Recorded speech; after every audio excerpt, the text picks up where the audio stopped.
BBC বাংলার television অনুষ্ঠান BBC প্রবাহে আপনাদের সবাইকে স্বাগত জানাচ্ছি। আমি শারমিন রমা। শুরুতেই দেখে নেব আজ কি থাকছে।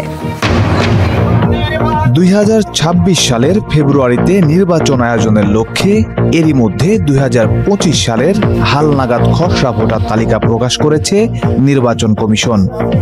ইসির তথ্য বলছে দেশে মোট ভোটার সংখ্যা 12,63,07,504 জন। এর মধ্যে পুরুষ 6,41,04,55 জন আর নারী ভোটার 6,22,05,819 জন। তৃতীয় লিঙ্গের ভোটার রয়েছেন 1,230 জন। বিশাল সংখ্যক নারী ভোটারের রায় নিজেদের পক্ষে টানতে কাজ শুরু করেছে রাজনৈতিক দলগুলো। নির্বাচনের সময় ধরে বিভিন্ন সমীকরণে এগোচ্ছে দেশের বৃহত্তর রাজনৈতিক দল বিএনপি।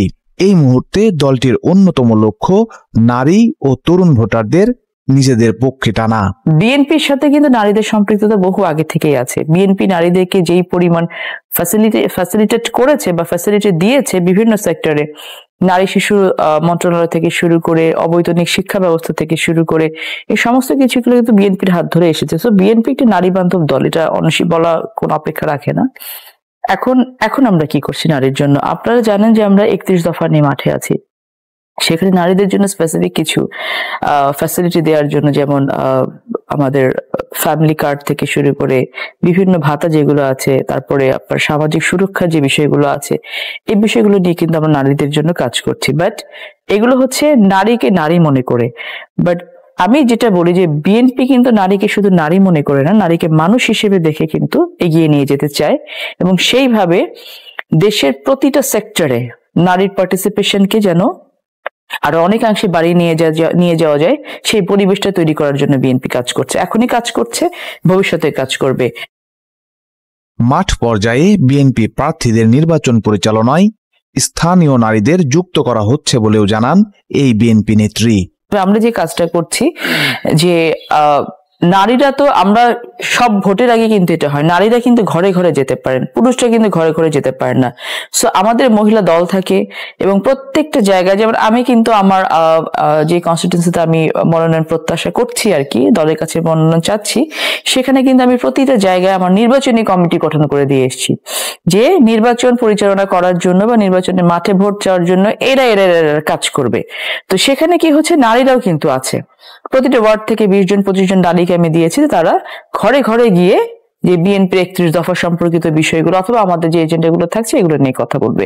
তো এটাকে যদি আপনি কমিটি বলেন তাহলে কমিটি, অথবা এটা কিন্তু আমরা প্রত্যেক এলাকাতে ইন্ডিভিজুয়ালি কাজগুলো করছি। বাট সেন্ট্রালি এরকম কোনো কমিটি করা হয়েছে বলে আমার এখন পর্যন্ত নলেজে নেই।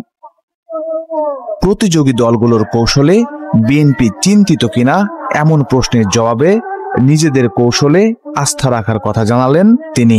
যে জামাত ইসলামকে ভোট দিলে জান্নাত পাওয়া যাবে। তো আমি এবার যতগুলো গণসংযোগে গিয়েছি আমি বলছি ইটস ভেরি গুড, আলহামদুলিল্লাহ, জান্নাতটা যদি আমাদের সিকিউর হয় সেটা তো ভালো কথা, কিন্তু সে তো মৃত্যুর পরে। যতদিন বেঁচে থাকবো ততদিন বাংলাদেশকে জামাত ইসলামে কি দেবেন সেটা কিন্তু ম্যানিফেস্টো মানুষের সামনে নেই। কোন সেক্টরকে কতটুকু উন্নত করতে চান বা বাংলাদেশে যে ভঙ্গুর দশা আছে এই দশা থেকে তুলে নিয়ে আসার জন্য কোন ইনিশিয়েটিভ নিতে চান সেটা কিন্তু মানুষের কাছে নেই। হয় কি, মানুষ এখনো তো বোকা নেই। হ্যাঁ, জান্নাতের আশায় ইহকাল ছেড়ে দিব সেরকম কিন্তু মানুষের বিষয়টা নেই। তবে তারা যে ক্যাম্পেইনটা করছেন, তারা তাদের রাজনৈতিক যে পলিসি আছে সেই জায়গা থেকে, যে স্ট্যান্ডটা আছে সেই জায়গা থেকে তারা তাদের নিজস্ব বয়ান তৈরি করবেন, নিজস্ব এজেন্ডা তৈরি করবেন, ক্যাম্পেইনিং রিটরিক্স গুলো তৈরি করবেন, ক্যাম্পেইনিং পলিসি তৈরি করবেন, সেটা তারা করছেন। বাট সেটার সাথে আমাদের ক্যাম্পেইনিং এর কোনো ধরনের কন্ট্রাডিকশন হবে বলে আমি মনে করি না, বা সেই ক্যাম্পেইনিং এর থেকে আমাদের ক্যাম্পেইনিং অনেক দুর্বল হবে সেটা। আমি আপনাকে ফ্যামিলি কার্ড একটা বিষয় বললাম, আমি তো আপনাকে বলেছি যে নারীকে নারী হিসেবে না, নারীকে মানুষ হিসেবে এগিয়ে নিয়ে যাওয়ার জন্য, ছেলে মেয়েতে যেন কোনো বিভেদ সেরকম করে না করা হয় সেই বিষয়টাকে এগিয়ে নিয়ে যাওয়ার জন্য কিন্তু বিএনপি কাজ করছে। সংসদের নারীর ক্ষমতায়নের ক্ষেত্রে বিএনপি সর্বোচ্চ গুরুত্ব দিচ্ছে বলেও জানান ফারজানা শারমিন পুতুল। নারীদের জায়গাটা হচ্ছে এখন অনেক বেশি এগিয়ে নিয়ে না গেলে কিন্তু পিছিয়ে পড়তে হবে। আপনাকে সব দিক দিয়ে তুলনা যেটা করতে হবে, যে নারী ভোটার সংখ্যা আপনি দেখবেন মোর দ্যান 50% নারী ভোটার সব জায়গাতে এটা আছে। এটা বাদ দিয়ে আপনি কিভাবে আগাবেন? খুব স্বাভাবিকভাবে নারীদের পার্টিসিপেশনটা আপনার অনেক বেশি লাগবে। আমি কিন্তু এলাকাতে গিয়ে এবার দেখেছি প্রচুর নারীর পার্টিসিপেশন এবং তাদের আগ্রহটা অনেক বেশি, এবং স্বাভাবিকভাবে যখন একটি ঘর থেকে একজন নারী বের হন তখন কিন্তু পুরুষরা বসে থাকেন না। হ্যাঁ, এটা কিন্তু কানেক্টেড। সো দলের যে 5 থেকে 7% এই বিষয়টা তো আসলে ওইটা শুধু দলের পারসেপশন ছিল না বা আইডিয়া ছিল না, এটা ঐক্যমত্য কমিশনের সাথে বসে বিভিন্ন দলের প্রেক্ষিতে যে প্রস্তাবগুলো এসছে সেখানে যৌক্তিক একটি প্রস্তাব উপস্থাপন করা হয়েছে যে হ্যাঁ, অনেক রাজনৈতিক দল আছেন যারা হয়তো 5% নারী দিতেও পারবে না, কারণ অত আপনার তো পার্লামেন্টে যাওয়ার জন্য আপনার ওই ধরনের ক্যাপাসিটি থাকতে হবে। আমি যেটা ব্যক্তিগতভাবে মনে করি সেই কাজের জন্য যোগ্য মানুষগুলোই কিন্তু ওখানে যাওয়া উচিত। সেই জন্যই 5 বা 7% নারীরা সেরকম যোগ্য আছেন কিনা এবং পুরুষও সেরকম যোগ্য আছেন কিনা সেই বিষয়গুলো কিন্তু দেখতে হবে। দেখে নিয়ে আসলে সেই পার্সেন্টেজটা ডিসাইড করা বেটার বলেই দল কিন্তু সেখানে 5 থেকে 7% ভেতরে আছে যে আমরা হয়তো চাইলে পারবো, অনেক দল সেটাও পারবে না। তো সেক্ষেত্রে আমাদেরকে নারীদেরকে বিশেষভাবে বলা হয়েছে কাজ করার জন্য, এগিয়ে যাওয়ার জন্য, এবং আমরা সেভাবেই দলের ইনস্ট্রাকশন নিয়ে আসলে কাজ করছি। 2026 সালের ফেব্রুয়ারিতেই নির্বাচন অনুষ্ঠানের কথা জাতিসংঘকে জানিয়েছেন অন্তর্বর্তী সরকারের প্রধান উপদেষ্টা অধ্যাপক মোহাম্মদ ইউনূস। সবকিছু ঠিকঠাক থাকলে দীর্ঘ সময় পর অংশগ্রহণমূলক নির্বাচন দেখতে যাচ্ছে দেশ, আর সেই নির্বাচনে নারী ভোটারদের সিদ্ধান্ত ঘুরিয়ে দিতে পারে নির্বাচনী সমীকরণ, এমনটি মনে করছেন রাজনৈতিক বিশ্লেষকরা। যে মাঠে আগে হইতেছে আওয়ামী লীগ খাইতো, সেই মাঠে হইতেছে এখন আরেকজন এসে খাইতেছে। শুধুমাত্র নির্বাচন কবে হবে ছাড়া তাদের মধ্যে অন্য কোনো বিষয় নিয়ে আমি মাথা ব্যথা দেখতে পাচ্ছি না। আসলে রাজনীতি দলগুলো বলতে তারা সবাই নিজেদের আখের গোছাতেই ব্যস্ত। কোনটাই আর কি ভালো লাগে না রাজনীতিটা, আমার বাহিরে যাওয়ার ইচ্ছা বেশি। বাংলাদেশের রাজনীতিকে আমি এমনি তো পছন্দ করি না। তরুণদের হাত ধরেই গত বছর এক অভ্যুত্থানের মধ্য দিয়ে পতন হয়েছিল 1.5 দশকের ক্ষমতাসীন আওয়ামী লীগের। পতনের দিনটিতে বা এর পরপরই যে উচ্ছ্বাস ছিল সেটা অনেকটাই বদলে গেছে। ওই দেশে থাকার কোনো কারণ নেই, এই দেশ থেকে দ্রুত বিদেশ চলে যেতে হবে না। দেশ ছেড়ে আমি কোথাও যাব, এই দেশটা আমার, এই দেশটাকে আমাদেরকেই করতে হবে। এই দেশের দিয়ে কিচ্ছু হবে না, এই হাত তুলে ফেলেছে, একদম হ্যান্ডস আপ। এই দেশের মানুষ কোনোদিন ভালোই হবে না। গত 1 বছরের রাজনীতি নিয়ে অফলাইন আলোচনাতেও দেখা গেছে হতাশার ছাপ। মারামারি কাটাকাটি এইসব কিছুই বাড়তেছে, এছাড়া আর বাড়তি কোনো কিছু খারাপ লাগছে আর কি। দেশে উন্নতি হচ্ছে না, অবনতি হইতেছে খুব। আমার প্রতিফলন দেখতে হবে যে কোন দল কি করছে আমার জন্য, আমার দেশের জন্য, দেশের মানুষের জন্য, সেটা আমি দেখতে পাচ্ছি না। যদি আপনি সার্বিক দিক বিবেচনা করেন তাহলে আসলে কোনো রাজনৈতিক দলকেই ভোট দেওয়া যায় না। আগের যে রাজনীতি সেখানে তরুণদের অংশগ্রহণটা তুলনামূলক কম ছিল, কিন্তু এখনকার যে রাজনীতি আমার কাছে ব্যক্তিগতভাবে মনে হয় যে তরুণদের অংশগ্রহণ অনেকটাই বেশি। এই যে চাঁদাবাজি, এই যে নারীর ধর্ষণের যে বিষয়গুলো, এরকম সেন্সিটিভ বিষয়গুলোর ক্ষেত্রে কিন্তু তারা কেউ অ্যাওয়ার না, তারা কেউ কনসাস না এইসব বিষয়ে। বাংলাদেশ সবসময় একজন পর একজনের ক্ষমতায় ছিল, যেরকম পারছে সেরকম চলছে। জনগণের ভালো মন্দ কখনো দেখে নাই। রাজনীতিবিদদের নিয়েও অনেক ক্ষেত্রেই রয়েছে নেতিবাচক মনোভাব। ওরা তো নিজের লাই করে, মানুষ লাই তেমন করে না, তারা ব্যক্তিগত রাজনীতি করে, কোনো পরিবর্তন আসে না এখন। ওনারা যেগুলো পরিকল্পনা করে ওগুলো কোনোটাই ধরতে গেলে বাস্তবায়ন করে না। ঠিকই একজন একটা নেতা আসতেছে, সে তার মতন বলতেছে সে এটা করবে দেন তারা তাদের বগিতে উঠার পর সবাই চেঞ্জ হয়ে যাচ্ছে, তারা অর্থটা দেখতেছে, ব্যাংক ব্যালেন্স খুঁজতেছে। বর্তমানে এখন যারা আছে তারাও বলতে গেলে ওই রকমই, কারণ দেশের প্রতি কারো ভালোবাসা আসলে ওই রকম ভাবে নাই বললেই চলে। কারণ নিজেদের পরবর্তী প্রজন্ম কিভাবে তারা রাজনীতি করে বড় পর্যায়ে যাবে সে নিয়েই ব্যস্ত আছে। রাজনৈতিক দল সমর্থন করা নিয়ে সাধারণ মানুষ সাধারণত প্রকাশ্যে কথা বলতে চান না, তবে দলের সরাসরি সমর্থক বা কর্মীদেরও রয়েছে নিজস্ব যুক্তি। আমাদের জাতীয়তাবাদী ছাত্র দলে তাদের রাজনীতি করার কারণ হচ্ছে, যখন আমরা রাজনীতিক অঙ্গনে প্রবেশ করি সেই সময় যে ফেসিবাদ আমাদের গ্রাস করে রেখেছিল, সেই ফেসিবাদের বিরুদ্ধে সবথেকে বলিষ্ঠ ভূমিকা যারা রাখছিল, আমার মনে হয় সবথেকে বলিষ্ঠ ভূমিকা রাখছিল বাংলাদেশ জাতীয়তাবাদী ছাত্র দল বা সংগঠনের স্ট্রাকচার কি, তার এই স্ট্রাকচারের মধ্যে কোনরূপ চাঁদাবাজি, টেন্ডারবাজি তো আরো যে বিভিন্ন অপকর্ম এগুলো আছে কিনা, কিংবা তারা নারীদের প্রতি রেসপেক্টফুল কিনা। তো আমি যখন এই প্যারামিটারে দেখি, তখন দেখি যে শিবির হচ্ছে বাংলাদেশের মধ্যে এক্সিস্টিং দলগুলোর মধ্যে সব থেকে বেস্ট দল, যারা এই সবগুলো প্যারামিটারে উত্তীর্ণ। বাংলাদেশ গণতান্ত্রিক ছাত্র সংসদ করার পেছনে যে মূল রিজন, সেটা হচ্ছে এটা গণঅভ্যুত্থানের ব্যানগার্ড হিসেবে কাজ করার জন্য, কিংবা গণঅভ্যুত্থানকে রক্ষার জন্য, কিংবা বাংলাদেশে যে ধরনের রাজনৈতিক এবং সাংগঠনিক শক্তি দরকার ছিল, আমরা সেই সাংগঠনিক কোন স্ট্রাকচার ছিলাম না। সো ফর দিস রিজন আমরা হচ্ছে যেহেতু ছাত্র দল কিংবা শিবিরের সাথে আমাদের রাজনৈতিক মতাদর্শগত ভিন্নতা রয়েছে, সেই জন্য আমরা বাংলাদেশ গণতান্ত্রিক ছাত্র সংসদ নামে একটা সাংগঠনিক ভিত্তি আমরা তৈরি করি। অগাস্ট মাসে প্রকাশিত বিআইজিডির একটি জরিপে দেখা গেছে 27 বছরের কম বয়সী তরুণদের 12% জামায়াতে ইসলামী, 9% বিএনপি, 7% আওয়ামী লীগ ও 4% এনসিপিকে সমর্থন জানিয়েছে। তবে সবচেয়ে বেশি 48% তরুণ এখনও সিদ্ধান্ত নেননি। সাম্প্রতিক ছাত্র সংসদ নির্বাচনের ক্ষেত্রেও যে ফলাফল দেখা গেছে তাতে জাতীয় রাজনীতিতে তরুণদের মতের প্রতিফলন কতটা বোঝা যাচ্ছে বলছিলেন জরিপটির সাথে সংশ্লিষ্ট এই অধ্যাপক। পোলগুলো দেখাচ্ছিল এর আগেই যে এডুকেটেড মিডল ক্লাস আরবান ইউথের মধ্যে জামাতের গ্রহণযোগ্যতা রিলেটিভলি বৃদ্ধি পেয়েছে। যেটা হবে যে তার একটা প্রভাব অবশ্যই ন্যাশনাল ইলেকশনে পড়বে, আমরা একটা ভ্যালিডেশন যেটা পেয়েছি। কিন্তু যখন আপনি একটা ন্যাশনাল নির্বাচনের কথা বলছেন, সেই ন্যাশনাল নির্বাচনে তো শুধু আরবান এডুকেটেড মিডল ক্লাস তারাই একমাত্র অংশ না। কোনো কোনো ক্ষেত্রে 20% মানুষজন ডিসিশনটা নেয় হচ্ছে নির্বাচনের দিনে। যদি সরকার গঠন করার ধারণাটা বিএনপি গঠন করবে এই ধারণাটা মানুষের মধ্যে থাকে, তাহলে নন আইডিওলজিক্যাল ভোটারের একটা বড় অংশ কিন্তু হচ্ছে গিয়ে শেষ পর্যন্ত বিএনপিকে ভোট দেবে। কিন্তু এসেনশিয়ালি এটা পরিষ্কার যে আপনার এই ইউথের যে ভোট সেটার একটা সিগনিফিকেন্ট পার্সেন্টেজ হচ্ছে জামাতের পাওয়ার এখন পর্যন্ত পসিবিলিটি আছে। তরুণ প্রজন্মের মধ্যে রাজনীতি ঘিরে আগেও এক ধরনের অনাগ্রহ ছিল। রাজনৈতিক দলগুলো নিয়ে যেমন নানা ধরনের অভিযোগের জায়গা রয়েছে, সেগুলো তরুণদের নিয়ে গঠিত এনসিপিও ছাপিয়ে উঠতে পারেনি। তবে রাজনীতি ঘিরে যে আশাবাদ একেবারেই নেই তেমনটাও নয়। জনগণের ম্যান্ডেট বজায় রাখার জন্য আপনাকে এই চাঁদাবাজি, যে খুন গুম, এই সকল বিষয়গুলো থেকে আপনাকে আরো সরে আসতে হবে। যে সমস্যাগুলো আমাদের মধ্যে হচ্ছে, অরাজকতা বলেন, আইন শৃঙ্খলা পরিস্থিতির বিপর্যয় বলেন, বা নারীর সেফটির যে সমস্যাগুলো, আমরা বিশ্বাস করি যে খুব দ্রুতই সেগুলো নিরসন হবে। যারা পরবর্তীতে সরকার আসুক, যারা শান্তশিষ্ট, দেশের জন্য কল্যাণকর কিছু করবে, তারাই আসুক যে আমাদের বাংলাদেশের উন্নয়নের জন্য। অনেকে তরুণদের রাজনীতিতে অংশগ্রহণের জায়গাকেও ইতিবাচক হিসেবে দেখছেন।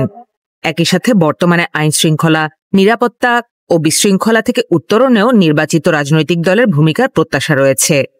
একই সাথে গতানুগতিক ক্ষমতার রাজনীতি থেকে বেরিয়ে জনস্বার্থ বিবেচনার রাজনীতি চান প্রায় সবাই। অর্চিরতন দ্রিলা, বিবিসি নিউজ বাংলা। ইউরোপে নতুন করে উত্তেজনা ছড়িয়েছে রাশিয়ার শ্যাডো ফ্লিট। ফ্রান্সের সেনারা পশ্চিম উপকূলের সেন্ট নাজায়ারের কাছে নোঙর করা একটি তেলবাহী ট্যাঙ্কার আটক করেছে। জাহাজটি ডেনমার্কের রহস্যজনক ড্রোন হামলার সঙ্গে জড়িত বলে সন্দেহ করা হচ্ছে। ফরাসি প্রেসিডেন্ট ট্যাঙ্কারটির কর্মকাণ্ডকে অত্যন্ত গুরুতর অপরাধ বলে অভিহিত করেছেন। তিনি জানিয়েছেন এটি রাশিয়ার সেই গোপন বহরের অংশ যেটি পশ্চিমা নিষেধাজ্ঞা ফাঁকি দিতে ব্যবহৃত হয়। মাখর ভাষায়, আমরা এই জাহাজটি থামাতে সক্ষম হয়েছি, এটি একটি সঠিক পদক্ষেপ। আটক হওয়া ট্যাঙ্কারটির নাম পুষ্পা বা বরাকায়। ফরাসি নৌবাহিনীর অভিযানে জাহাজটি জব্দ করা হয়। স্থানীয় গণমাধ্যম এএফপি কে জানায় ট্যাঙ্কারটি বেনিনের পতাকা বহন করছিল এবং এটি ইইউ নিষেধাজ্ঞার তালিকাভুক্ত রুশ জাহাজগুলোর একটি। গত সপ্তাহে এই ট্যাঙ্কারটি ডেনমার্ক উপকূল ঘেঁষে চলাচল করছিল। সেই সময় দেশটির বিমানবন্দর ও সামরিক স্থাপনার উপরে একের পর এক ড্রোনের উপস্থিতি বিশাল অস্থিরতা তৈরি করে। ডেনমার্কের প্রতিরক্ষা মন্ত্রী ঘটনাকে হাইব্রিড আক্রমণ আখ্যা দিয়ে বলেন এর পেছনে কোনো পেশাদার শক্তি কাজ করেছে, যদিও রাশিয়া এই অভিযোগ অস্বীকার করেছে। ইউক্রেনের প্রেসিডেন্ট ভ্লাদিমির জেলেনস্কি দাবি করেছেন তাদের গোয়েন্দা তথ্য বলছে রাশিয়া এসব ট্যাঙ্কারকে ইউরোপের বিরুদ্ধে ড্রোন হামলার জন্য ব্যবহার করছে। তিনি বলেন এটি আরও একবার প্রমাণ করেছে যে বাল্টিক সহ ইউরোপের সমুদ্রপথে রুশ ট্যাঙ্কারের প্রবেশাধিকার বন্ধ করা জরুরি। প্রসিকিউটর অফিস ইতোমধ্যে তদন্ত শুরু করেছে। জাহাজটির নাবিকদের বিরুদ্ধে অভিযোগ তারা জাহাজের জাতীয়তা প্রমাণে ব্যর্থ হয়েছে এবং কর্তৃপক্ষের সঙ্গে সহযোগিতা করতে অস্বীকৃতি জানিয়েছে। ট্র্যাকিং ওয়েবসাইটগুলো জানিয়েছে ট্যাঙ্কারটি গত 20 সেপ্টেম্বর সেন্ট পিটার্সবার্গের একটি রুশ টার্মিনাল থেকে রওনা দেয়, এরপর ডেনমার্ক হয়ে ফ্রান্স উপকূলে আসে।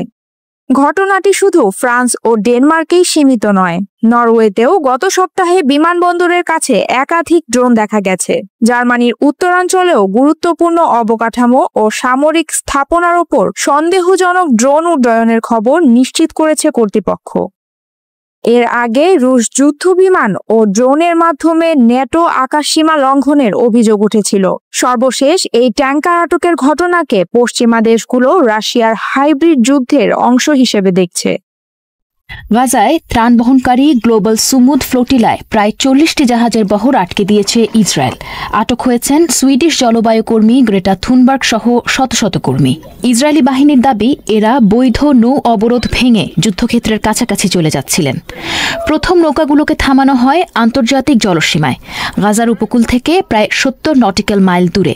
পরে আরও কয়েকটি নৌজাহাজ কাছাকাছি গিয়ে আটকানো হয়। ইসরায়েলের পররাষ্ট্র মন্ত্রণালয় বলছে আটককৃতদের আশদোদ বন্দরে নিয়ে যাওয়া হচ্ছে এবং সেখান থেকে তাদের নিজ নিজ দেশে ফেরত পাঠানো হবে। তবে ফ্লোটিলার আয়োজকদের দাবি এটি প্রতিরক্ষামূলক নয়, বরং মরিয়া হয়ে নেওয়া আগ্রাসী পদক্ষেপ। ফ্লোটিলার পক্ষ থেকে জানানো হয়েছে মোট 443 জনকে আটক করা হয়েছে। অনেকের ওপর জলকামান ছোড়া হয়েছে বলেও অভিযোগ রয়েছে, যদিও ইসরায়েল বলছে সবাই নিরাপদ ও সুস্থ আছেন। ঘটনার পর বিশ্বজুড়ে তীব্র প্রতিক্রিয়া দেখা দিয়েছে। ইউরোপের বিভিন্ন শহর, Karachi, Buenos Aires, Mexico City সবখানেই মানুষ রাস্তায় নেমে বিক্ষোভ করেছে। কলম্বিয়ার প্রেসিডেন্ট ইসরায়েলি কূটনীতিকদের বহিষ্কার করেছেন, এমনকি দুই দেশের মুক্ত বাণিজ্য চুক্তিও বাতিল করেছেন। অ্যামনেস্টি ইন্টারন্যাশনালের মহাসচিব বলেছেন গাজার ওপর ইসরায়েলের অবরোধ অবৈধ, আন্তর্জাতিক আইন লঙ্ঘনের দায়মুক্তি আর চলতে পারে না। তুরস্কের প্রেসিডেন্ট এরদোয়ান থেকে শুরু করে দক্ষিণ আফ্রিকার প্রেসিডেন্ট রামাফোসা অনেকেই ইসরায়েলের পদক্ষেপের তীব্র নিন্দা করেছেন। দক্ষিণ আফ্রিকা সরাসরি বলেছে তাদের নাগরিকদের, এমনকি নেলসন ম্যান্ডেলার নাতিকেও মুক্তি দিতে হবে। এখনও একটি জাহাজ ম্যারিনেট পানিসীমায় ভেসে আছে। 6 জন যাত্রীসহ এটি গাজার দিকে এগোচ্ছে বলে জানা গেছে। আয়োজকরা জানিয়েছেন এটি ছিল শুরু মাত্র। আগামী দিনে আরও জাহাজ ও ফ্লোটিলা গাজার উদ্দেশ্যে যাত্রা করবে। কিন্তু ইসরায়েল স্পষ্ট করে দিয়েছে যে কোনো জলযান অবরোধ এলাকায় ঢুকলে তাকে আটক করা হবে। জাতিসংঘ বলছে গাজায় দুর্ভিক্ষ চলছে, যা ইসরায়েলের পদ্ধতিগতভাবে সহায়তা বাধাগ্রস্ত করার সরাসরি ফল। মানবিক সহায়তা সহজে প্রবেশ করতে দিতে হবে, এমন আহ্বান জানিয়েছে জাতিসংঘের মানবাধিকার হাই কমিশনার। কিন্তু ইসরায়েলের প্রধানমন্ত্রী নেতানিয়াহু এই অভিযোগকে সম্পূর্ণ মিথ্যা বলে উড়িয়ে দিয়েছেন। ফ্লোটিলা আটক, আন্তর্জাতিক নিন্দা আর মানবিক বিপর্যয় সব মিলিয়ে গাজাকে ঘিরে বৈশ্বিক উত্তেজনা আরও বেড়েছে। গ্লোবাল সুমুদ ফ্লোটিলার বিষয়ে আরও জানতে বিবিসি বাংলার সঙ্গেই থাকুন। এতদিন চোখের সামনে প্রতিভাবান তরুণদের যুক্তরাষ্ট্রে পাড়ি দিতে দেখেছে চীন, কিন্তু সেই মেধাবী তরুণরাই যখন যুক্তরাষ্ট্র থেকে বিতাড়িত হন, চীনা হওয়ার অপরাধে প্রেসিডেন্ট ট্রাম্পের ক্ষোভের মুখে পড়েন, তখন তা ভাবতে বাধ্য করে প্রেসিডেন্ট শি জিনপিংকে। বৈশ্বিক ক্ষমতাধর হওয়ার স্বপ্ন দেখা শিও দেরি করেননি। বিশ্বের মেধাবী তরুণদের টানতে অভিনব এক টোপ দিয়েছেন। ঘোষণা দিয়েছেন কে ভিসা নীতির, যা এখন গোটা বিশ্বের প্রতিভাবানদের মনোযোগের কেন্দ্রবিন্দু। কেউ কেউ তো যুক্তরাষ্ট্রের H-1B ভিসার বিকল্প হিসেবেও চীনের কে ভিসাকে দেখতে শুরু করেছেন।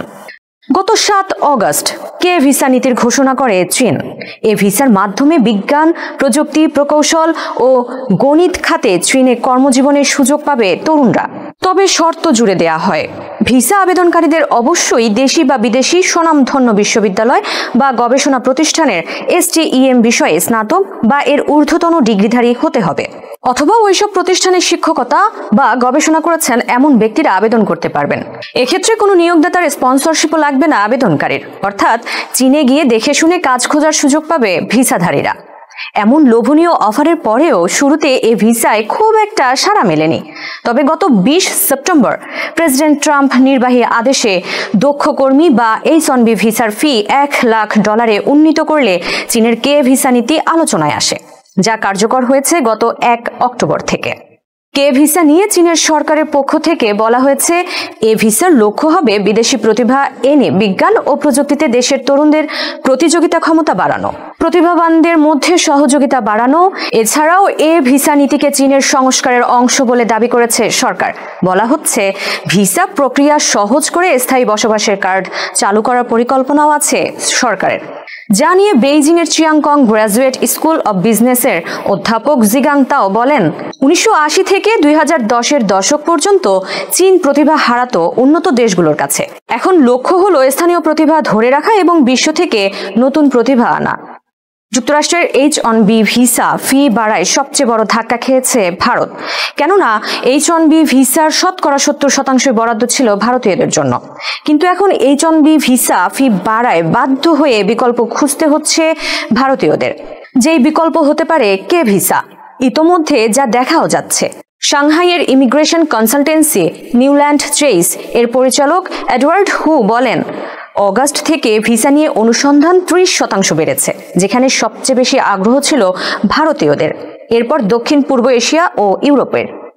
কে ভিসায় স্পন্সরশিপ প্রয়োজন না হলেও এই ভিসায় কিছু জটিলতা আছে। প্রথমত, ভিসার মেয়াদ কতদিন হবে সেটা এখনো পরিষ্কার করেনি চীন।